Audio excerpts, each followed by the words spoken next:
Assalamualaikum warahmatullahi wabarakatuh. Alhamdulillahi rabbil alamin. Wassalatu wassalamu ala asrafil anbiya'i wal mursalin wa ala alihi wa sahbihi ajma'in. Wala khawla wala quwata illa billahil aliyil azim. Subhanaka la ilma lana illa ma'alamtana innaka antal alimul hakim wa tub alaina innaka antat tawwabur rahim. Rabbi shrahli sadri wa yassirli amri wahlul 'uqdatam min lisani yafqahu qawli.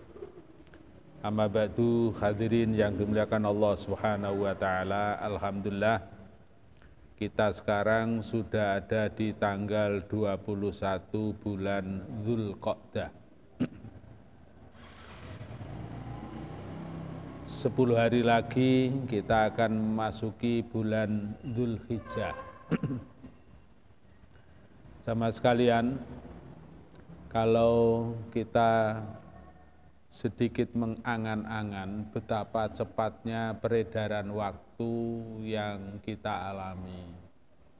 Beberapa waktu yang lalu kita berada di bulan Ramadan, kemudian bulan Syawal, sekarang sudah Dzulqa'dah tanggal 21. Sebentar lagi berarti bulan Dzulhijjah. Begitu cepatnya. Ini menandakan bahwa perjalanan waktu kita ini sangat cepat sekali. Seakan-akan kita ini kurang waktu. Tiba-tiba maghrib, tiba-tiba isya, tiba-tiba subuh, tiba-tiba nanti zuhur dan seterusnya. Lah bulan Dzulqa'dah dan bulan Dzulhijjah ini disebut dengan Syahrul Hajj, bulan haji. Selain juga disebut dengan Syahrul Hurum, yaitu bulan mulia. Bulan mulia itu Dzulqa'dah, Dzulhijjah, Muharram, dan Rajab. Jadi untuk Dzulqa'dah, Dzulhijjah ini memiliki beberapa sebutan.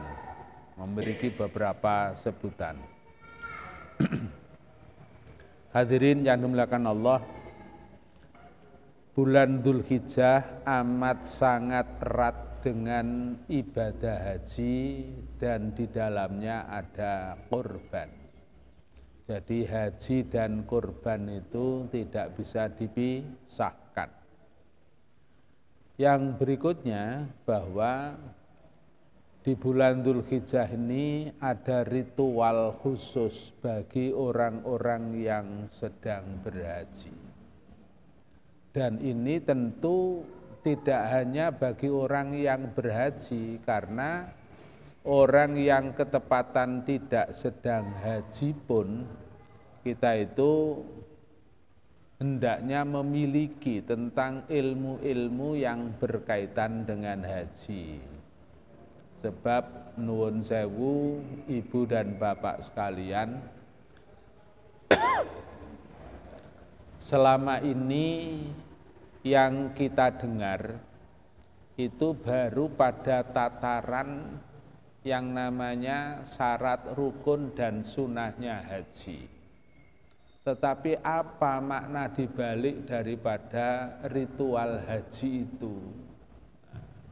Maka dalam kesempatan ini sedikit akan kami sampaikan.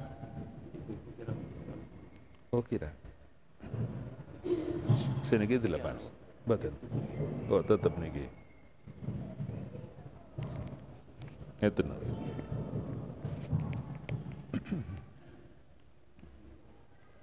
Pada kesempatan pagi ini akan sedikit kami sampaikan tentang makna-makna ritual di dalam proses ibadah haji itu. Dan ini jarang sekali kemudian dikaji, utamanya di saat orang melakukan manasik haji. Orang manasik haji apalagi dengan terbatasnya waktu dan lain sebagainya, itu pada tataran syarat rukun, kemudian wajib dan sunnahnya haji. Bahwa haji itu harus ihram dari mikotnya, setelah itu kemudian tawaf, setelah itu kemudian sa'i, kemudian orang lempar jumroh, kemudian orang wukuf, dan seterusnya dan seterusnya. Tapi pada hal yang terkait dengan makna dibalik itu apa?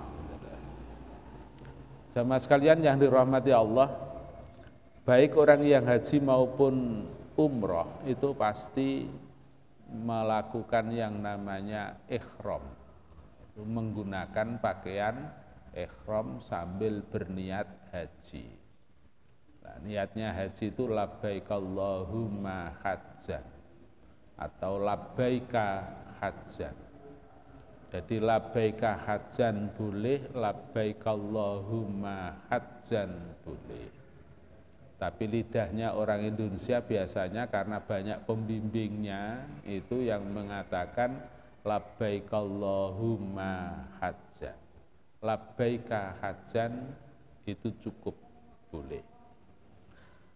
Kalau umrah labbaik Allahumma umrotan atau labbaika umrotan. Nah, di saat itu kemudian orang menggunakan pakaian ihram. Ini maknanya apa? Makna filosofinya bahwa pakaian yang selama ini kita dambakan, yang kita inginkan, yang kita rindukan, bahkan kita banggakan, itu pada saat tertentu nanti akan kita tanggalkan, akan kita tinggalkan. Contoh umpama, pada waktu kecil orang sudah berusaha, bercita-cita, nanti saya ingin menjadi polisi umpama, ini contoh saja. Atau saya kepingin menjadi militer, angkatan darat.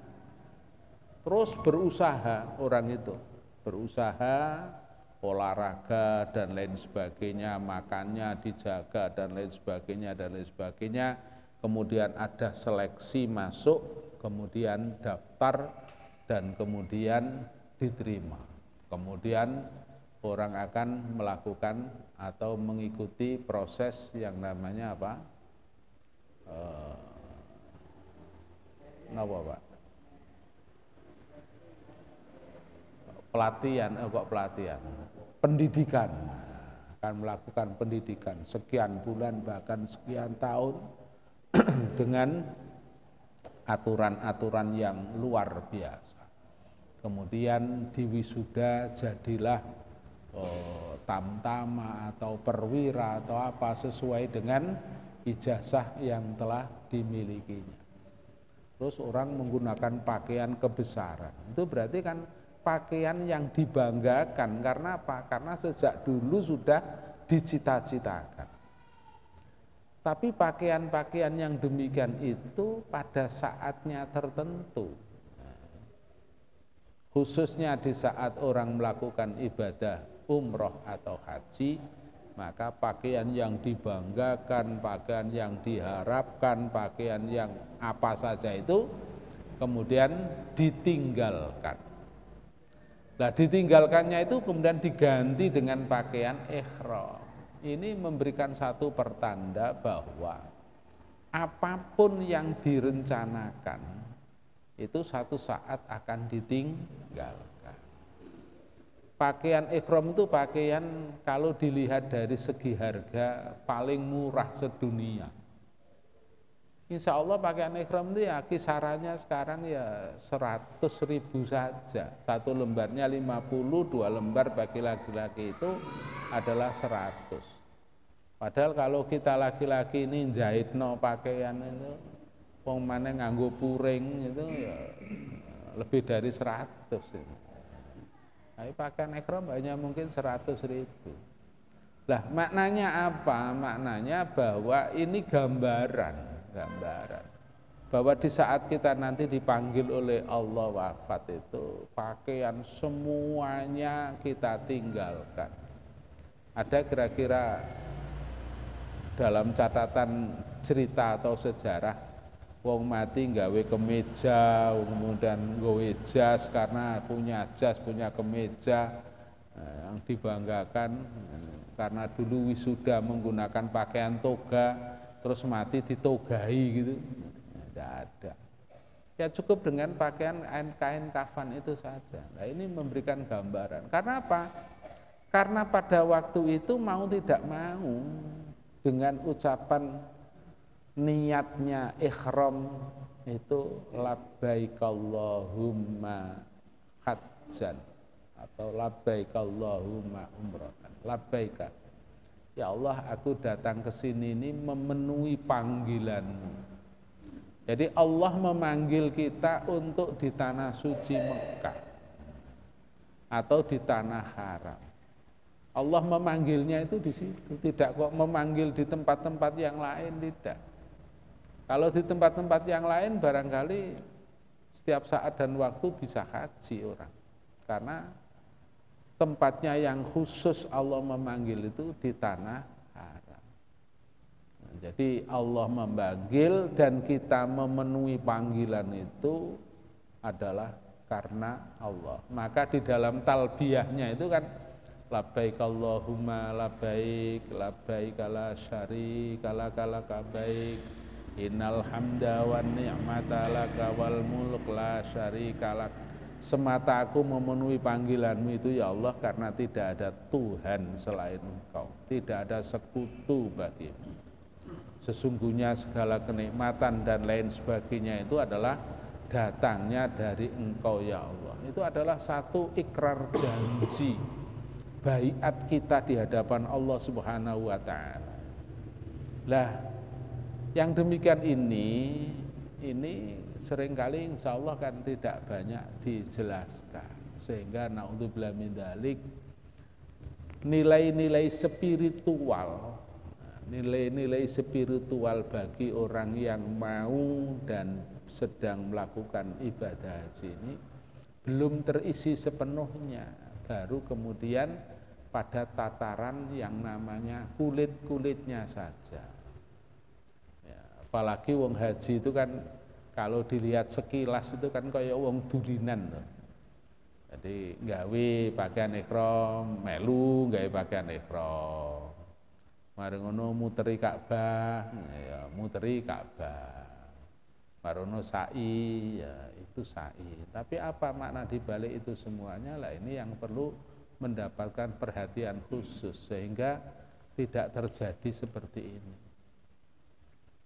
Lah kalau kita lihat orang-orang dahulu, para pejuang itu rata-rata orang yang sudah pulang dari haji. Karena apa?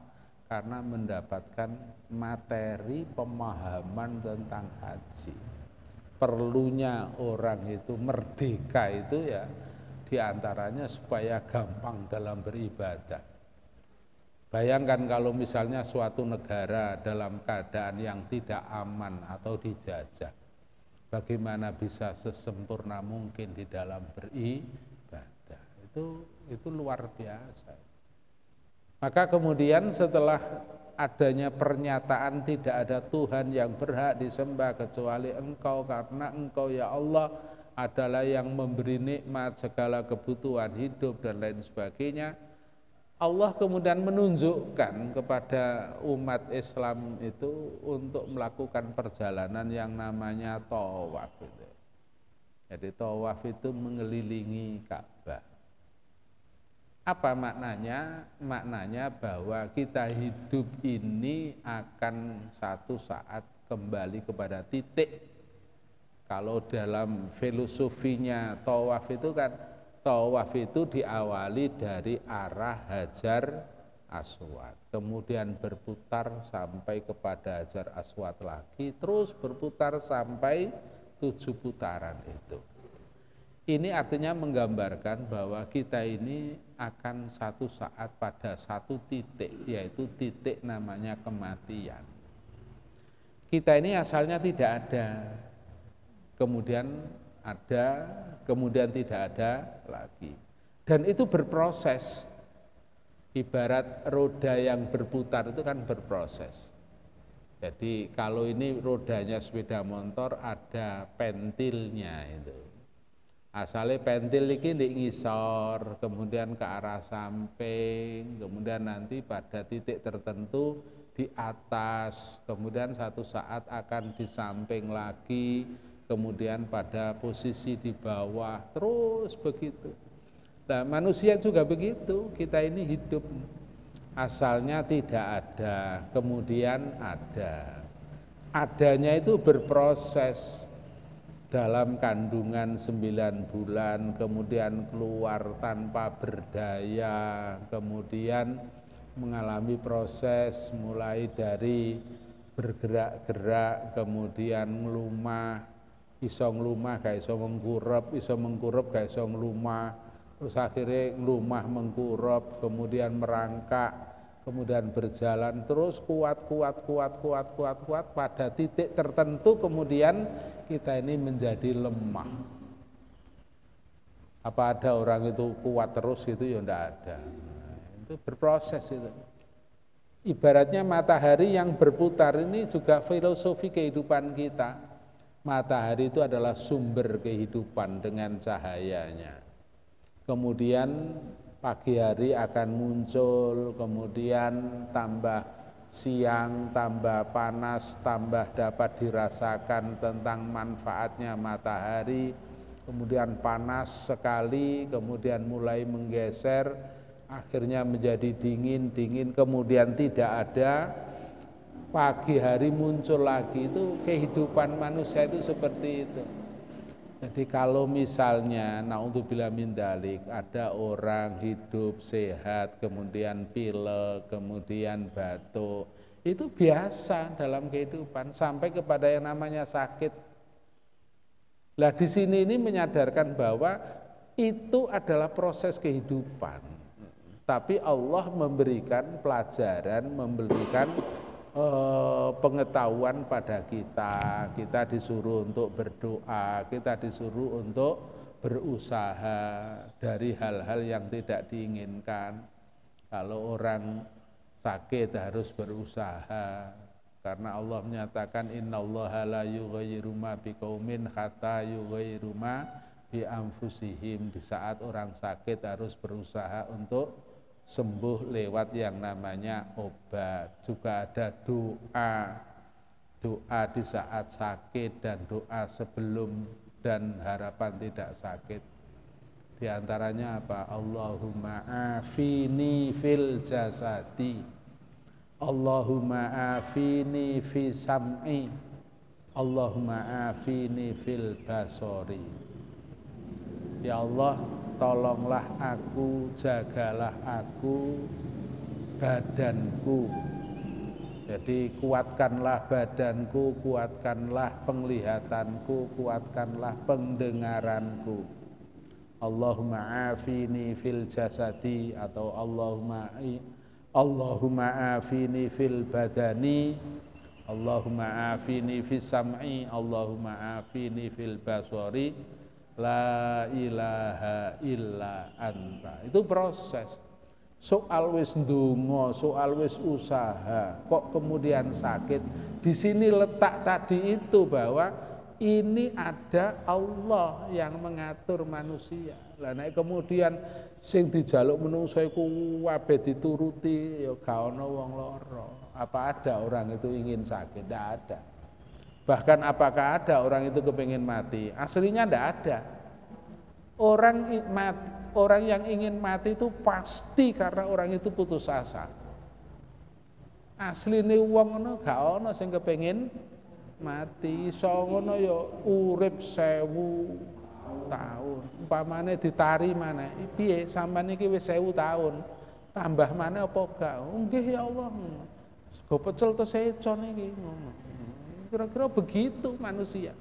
Nah, di sini ini ada kesadaran bahwa ada Allah, ada zat yang mengatur, ada zat yang maha kuasa untuk berproses kehidupan manusia itu. Ada orang itu senang, satu saat nggak senang, kemudian senang kembali, itu kan biasa. Kayak dunia politik itu loh Pak. Asale nggone gambar hijau, kemudian pindah gambar kuning, karena sesuatu wah iki gak nguntungkan, ini kira-kira sing anu iki sing abu-abu iki. Makane akeh tiyang abu-abu niku gak jelas ini. Itu kalau kehidupan itu seperti itu. Lah di sini ini pun juga akan berperan, Pak. Berperan yang namanya hati itu berperan. Jadi di saat suasana yang demikian itu hati ini berperan. Sekarang ini kan suasana enggak jelas kabeh. Suasananya itu enggak jelas. Maka kita itu minta kepada Allah, ya muqallibal qulub, sabbit qalbi ala dinik. Wahai zat yang membolak-balikkan hati, sabbit tetapkanlah qalbi, hatiku, ala dinik, terhadap agama. Ini karena kondisi yang seperti ini. Sekarang ini kadang-kadang ada yang namanya musuh berselimut teman. Napa niku istilahnya napa Pak? Musuh berselimut teman itu pepatahnya napa? Ya apa niku? Serigala berbulu domba. Karena ingin menangkap serigala, karena mau menangkap domba, maka serigala ini bergaya domba. Banyak terjadi seperti itu. Jelas-jelas iki kanca muslim ape dimusuhi karena itu kehidupan.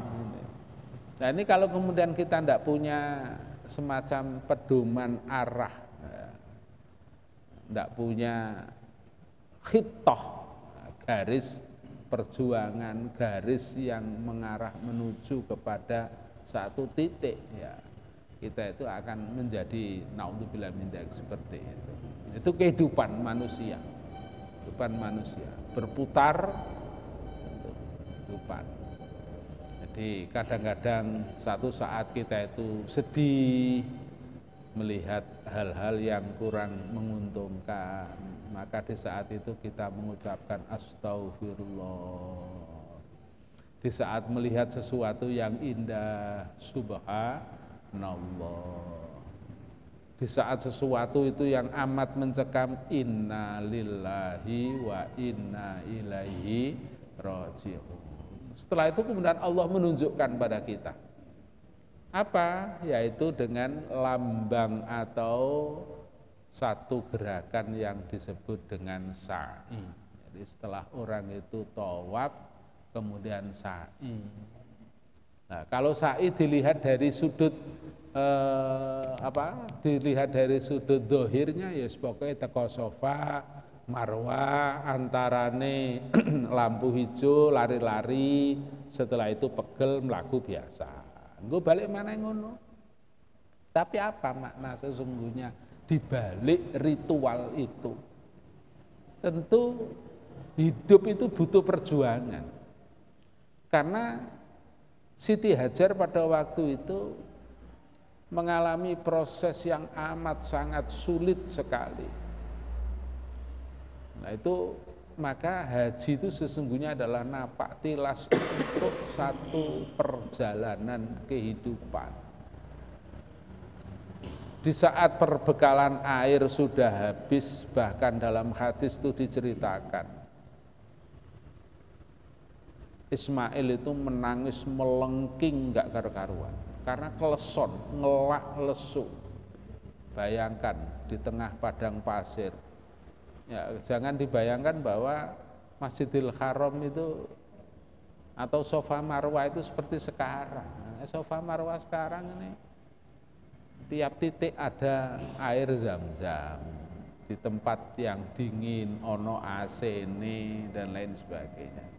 Bayangkan jalan kurang lebih 600 meter itu, kurang lebih 600 meter atau ya tidak sampai ya 600, mungkin 300 meteran Pak Ji ya, Safa Marwah itu 300 meteran. Itu suasana yang panas seperti, bahkan nyaris air susunya Ibu Hajar itu sudah tidak bisa keluar, tidak bisa netei Ismail.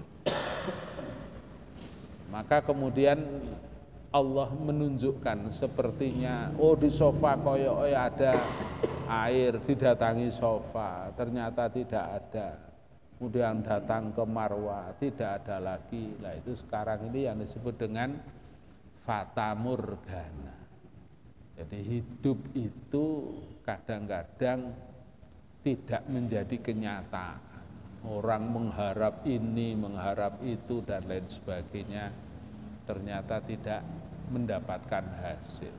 Tapi perjuangan tetap harus dilakukan,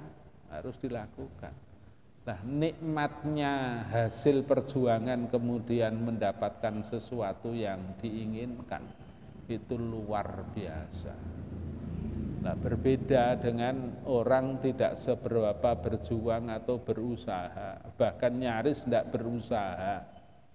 Nah, kok kemudian orang itu mendapatkan sesuatu, nah itu ya tidak sama, rasa puasnya itu, rasa nikmatnya itu akan berbeda.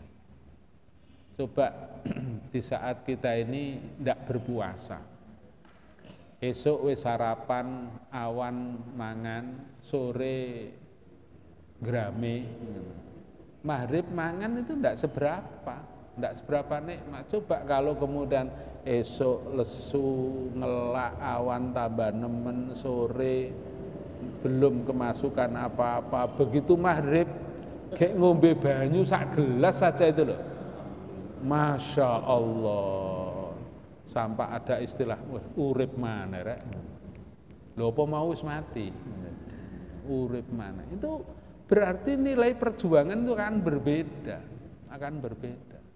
Jadi sesuatu yang didapat dengan usaha itu berbeda dengan yang tidak didapat dengan usaha. Kemarin mungkin saya ceritakan barangkali ada teman ada teman itu daftar haji beserta istrinya. Lah tahun ini tepatnya tanggal 3 kemarin itu masuk asrama haji, tapi karena istrinya itu 2 tahun yang lalu meninggal dunia, sehingga istrinya tidak bisa ikut kan. Kemudian dia menikah. Lah istrinya kan tidak bisa. Istri yang sekarang ini kan tidak bisa menggantikan posisi istrinya yang pertama untuk haji maksudnya. Punya anak tiga ini ditawari, nak, iki ibumu kan gak ono. Sopo sing gelem ganteni ibu. Loh, tiga-tiganya anak itu loh kok tidak ada yang mau. Kalau istrinya yang sekarang jelas tidak bisa karena tidak tercantum dalam surat pendaftaran haji itu. Nah, itu ternyata satu di antara anak tiganya itu tidak ada yang mau. Nah, itu padahal nek istilah wong Jawa kan iki wong mangan karek ngemplok kan gitu, tinggal nyendok. Tapi karena mungkin ya belum mendapatkan hidayah dalam haji dan belum dipanggil oleh Allah. Nah, kok umpamanya aku sing ditari ngono ya oke aja gitu loh. Tapi ini itu kehidupan itu begitu, Pak. Kadang yang diharapkan tidak terwujud, kadang yang tidak diharapkan kadang-kadang terwujud. Tapi perjuangan itu adalah merupakan hal yang harus dilakukan. Sekarang ini ya nuwun sewu, ya mungkin anak-anak kita kadang-kadang itu tanpa mengerti tentang bagaimana perjuangan orang tua untuk berusaha untuk mendapatkan sesuatu. Sehingga seringkali anak-anak kita ini ya ruwe wis barang mateng, wis karek nikmati, gak ero susahe. Gitu. Maka kadang-kadang ada karek istilah karek wong jare wong Jawa, karek nerusno tok lho ora iso. Gak gelem. Mungkin di antara panjenengan ini ada yang tahu di Delta itu ada 2 toko yang asalnya itu favorit. Di antara toko itu namanya toko Bentar. Loh, sekarang toko Bentar itu sudah ndak apa? Sudah ndak terus gitu loh. Padahal dulu mana ada orang yang tidak datang ke Bentar, terkenal Bentar itu. Tapi karena yang punya ini sudah meninggal dunia, anaknya ndak ada yang meneruskan, akhirnya ya dipetak-petak saja, dipetak-petak, akhirnya disewakan. Nah, Bentarnya sendiri sudah tutup, jadi disewakan. Oh berarti meneruskan itu tidak pekerjaan gampang ternyata. Nah, padahal dulu masya Allah untuk bisa menjadi terkenal itu ya dengan berbagai macam usaha, diantaranya mungkin waktu pembukaannya itu ada diskon, kemudian pada ulang tahunnya mungkin juga ada diskon dan lain sebagainya untuk menarik pangsa pasar. Tapi begitu sudah besar dan orangnya meninggal dunia, anaknya tidak bisa meneruskan. Itu kenyataan dan mungkin dalam kasus-kasus yang lain. Setelah sa'i itu, hadirin yang dimuliakan Allah, bagi orang yang haji itu tentu ada ritual yang namanya yaitu wukuf di Arafah. Bahkan puncak ibadah haji itu adalah Arafah. Rasulullah menyatakan al-hajju Arafah. Haji itu Arafah. Kalau misalnya yang lain mungkin bisa diwakilkan, tapi kalau Arafah itu tidak bisa diwakilkan. Orang sesakit apapun harus didatangkan ke Arafah walaupun hanya sekedar lewat. Nah ini menunjukkan ada apa, hadirin yang dimuliakan Allah. Satu kepastian bahwa manusia nanti setelah wafat itu nanti akan dikumpulkan oleh Allah di padang mahsyar. Tidak bisa diwakilkan. Bisa kira-kira di padang mahsyar diwakilkan. Dik sampane ya sing melu rapat di padang mahsyar kono sebab iki Allah taala mau pidato, aku tak turun-turun naik dhisik gitu. Tidak bisa. Nah, untuk apa? Ya, untuk mempertanggungjawabkan dari apa yang telah dilakukan selama di dunia. Nah, di padang mahsyar itu sampai diterangkan dalam hadis itu, di saat nanti manusia dikumpulkan di padang mahsyar itu uratun dalam keadaan telanjang bulat. Kalau di Arafah kan masih menggunakan pakaian ihram, lanang wedok sek tertutupi auratnya. Tapi kalau di padang mahsyar itu uratun dalam keadaan telanjang bulat. Apa jenengan terus bilang gini, izin Pak, izin itu lah nek gak podo, dan nek podo kabeh itu gak ono izin. Ini logikanya begini Bapak,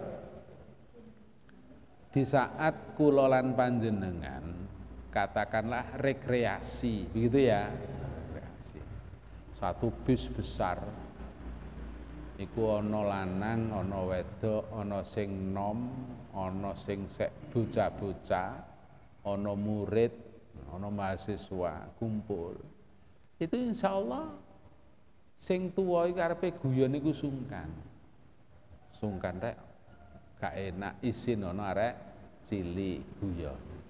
Lah sing cilik ya ngono, gak enak rek arepe guyon ono sing sepuh. Tapi nuwun sewu, nek sing budal sak bis iku mau wis tuwa kabeh, lanang kabeh. Guyon apa mboten? Guyon. Guyon. Karena menganggap malah padha wae. Utawa lanang guyon.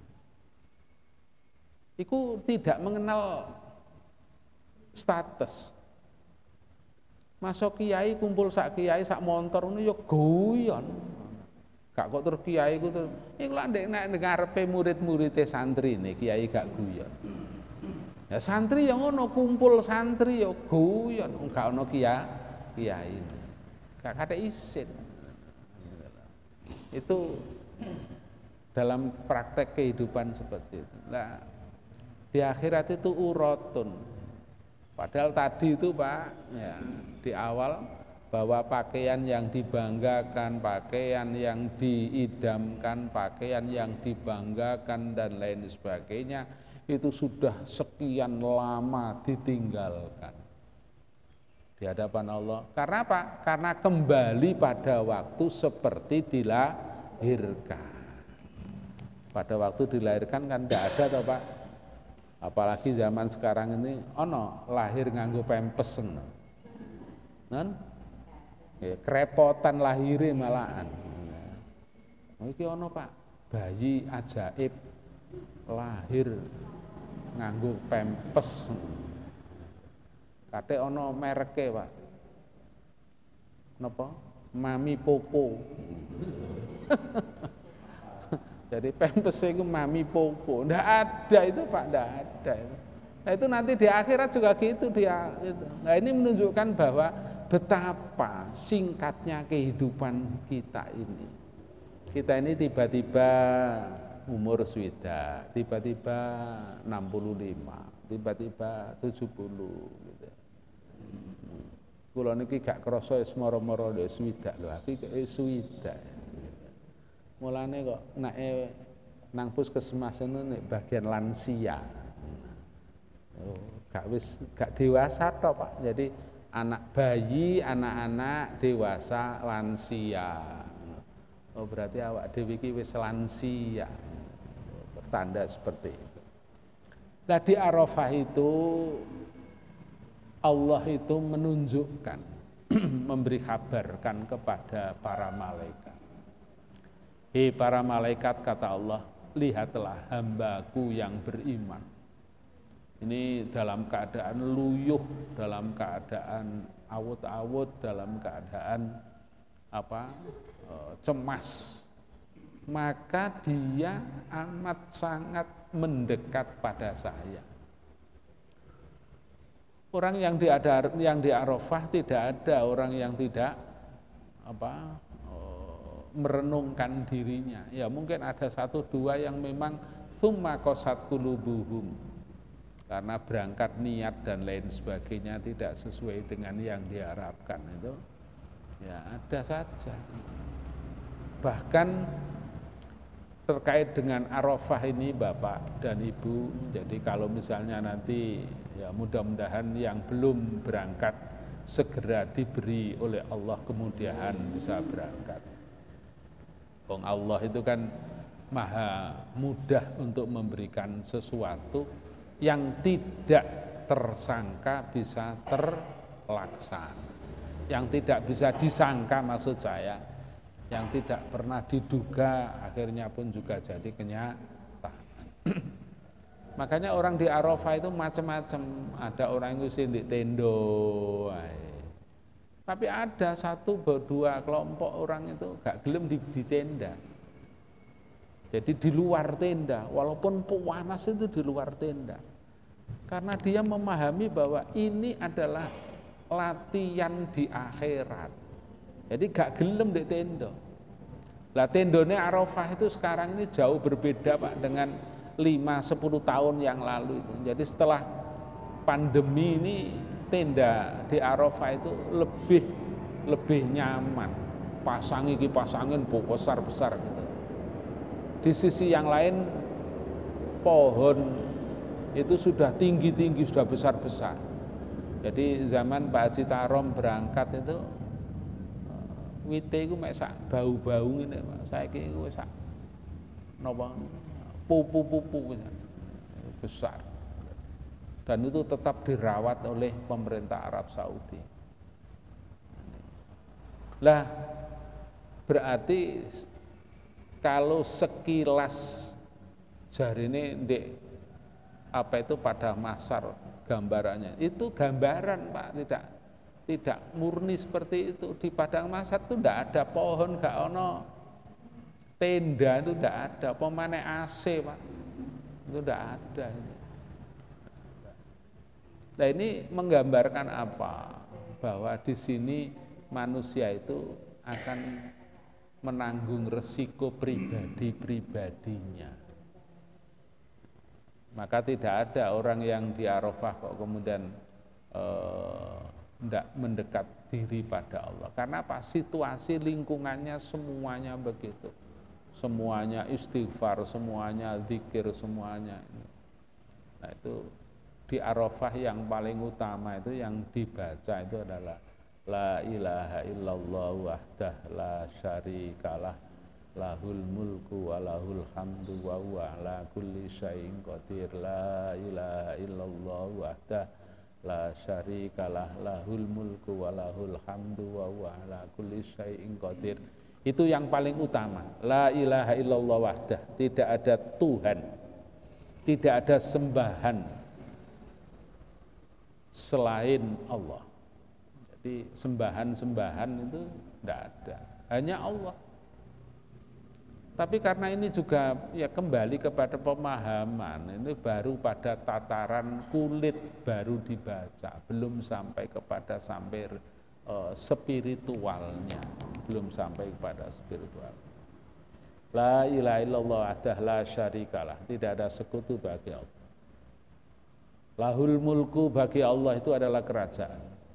Walahul hamdu, dan bagi Allah itu adalah segala pujian.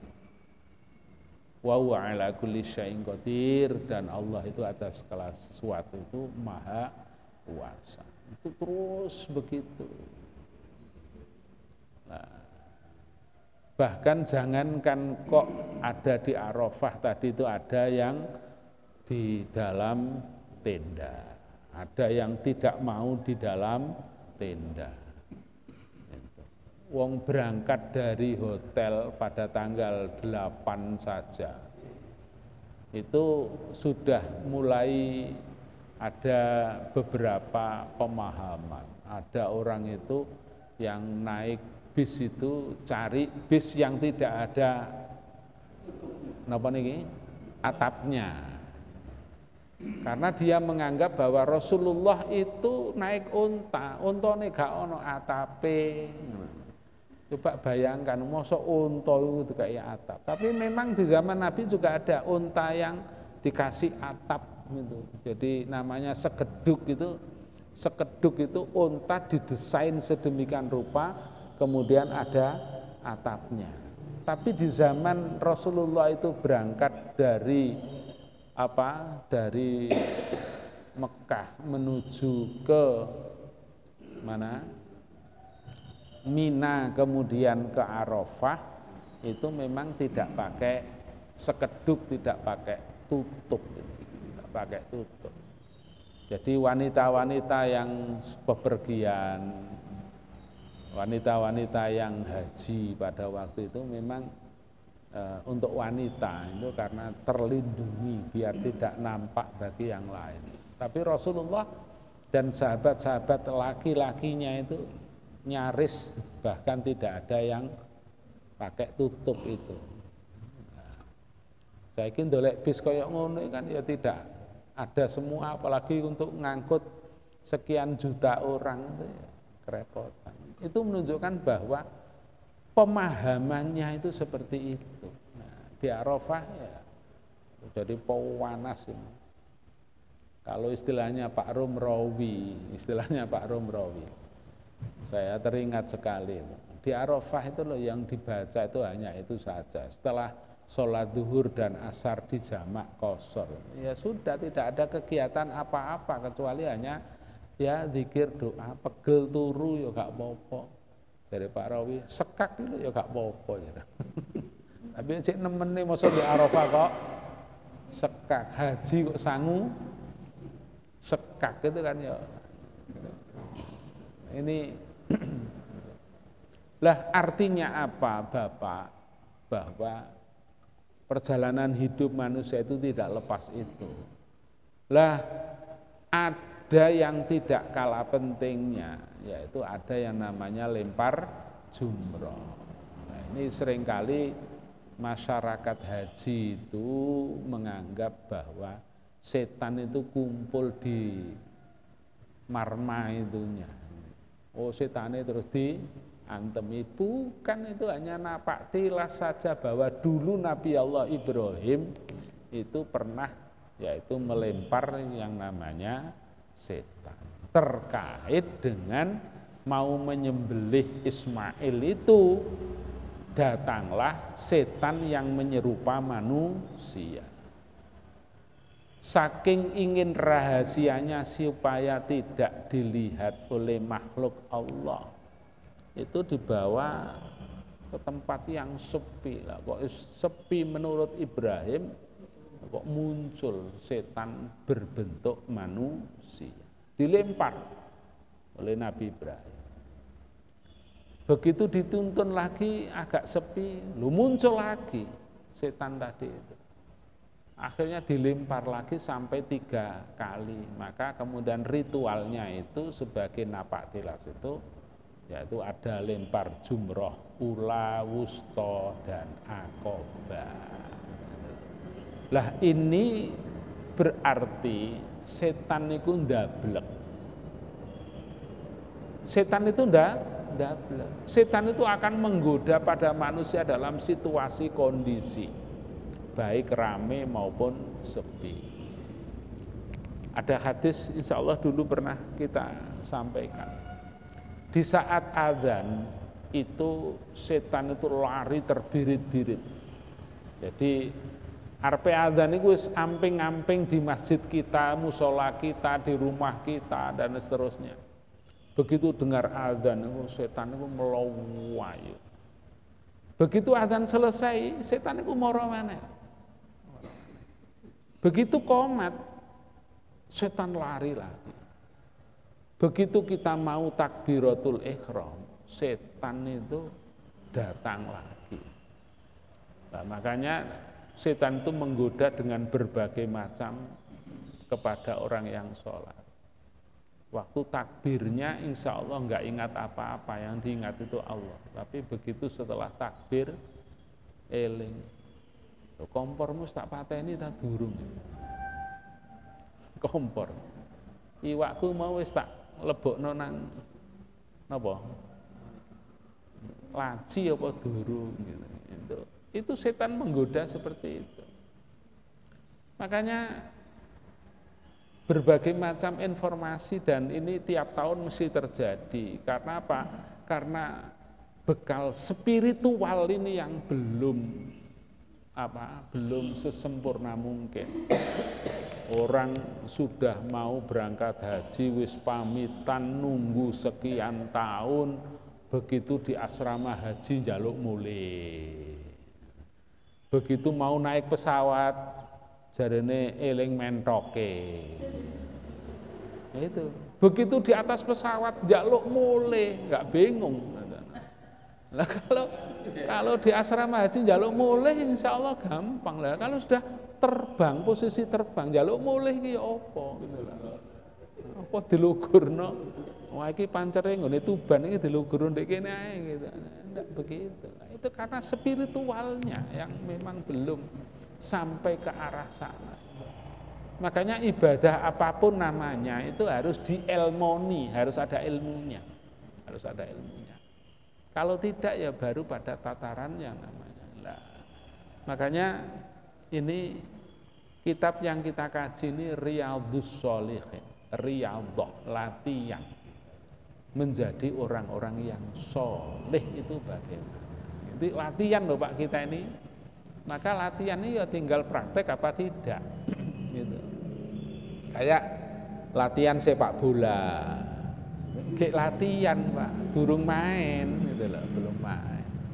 Latihan silat, kayak latihan belum main gitu. Maka hadirin yang dimuliakan Allah, perlunya ilmu itu luar biasa. Jadi segala sesuatu itu harus dengan dasar ilmu, harus dasar ilmu. Ya, termasuk nanti ini Idul Adha ini kalau melihat kalender, Pak, kalau Muhammadiyah kan sudah jelas menetapkan adalah Idul Adha itu hari Rabu tanggal 28. Sementara waktu pemerintah nanti baru akan ru'yatul hilal pada saat Dzulqa'dah ini umur 28 atau 29. Itu baru kemudian menetapkan Idul Adha yang ada di dalamnya juga Arafah. Lah kalau tidak ada ilmunya, Pak, ya bingung. Timbangane kono ngono kene ngene. Saman salat tanggal piro? Ya sing bener salat iki ya tanggal 10 Dzulhijjah. Lah nek bingung timbangane kono ana sing Rebo ana sing Kamis ya gak salat pisan ae. Nah itu wong bingung itu karena tidak punya ilmu, karena tidak punya ilmu. Maka ilmu itu sangat perlu. Hadirin yang dimuliakan Allah Subhanahu wa taala, barangkali ini yang dapat kami sampaikan, mudah-mudahan ada faedah dan manfaatnya. Mudah-mudahan kita senantiasa menjadi hamba Allah yang tidak mengalami kebingungan, khususnya di saat kita beribadah kepada Allah Subhanahu wa taala. Mudah-mudahan Allah senantiasa melindungi kita di mana saja kita berada. Mudah-mudahan Allah mencukupi segala kebutuhan hidup kita, baik lahir maupun batin. Mudah-mudahan kita sehat walafiat, sehat zahiran wa batinan, dan mudah-mudahan kita termasuk hamba Allah yang pandai mensyukuri nikmat Allah Subhanahu wa taala. Subhanakallahumma wa bihamdika asyhadu an la ilaha illa anta astaghfiruka wa atubu ilaik. Assalamualaikum warahmatullahi wabarakatuh.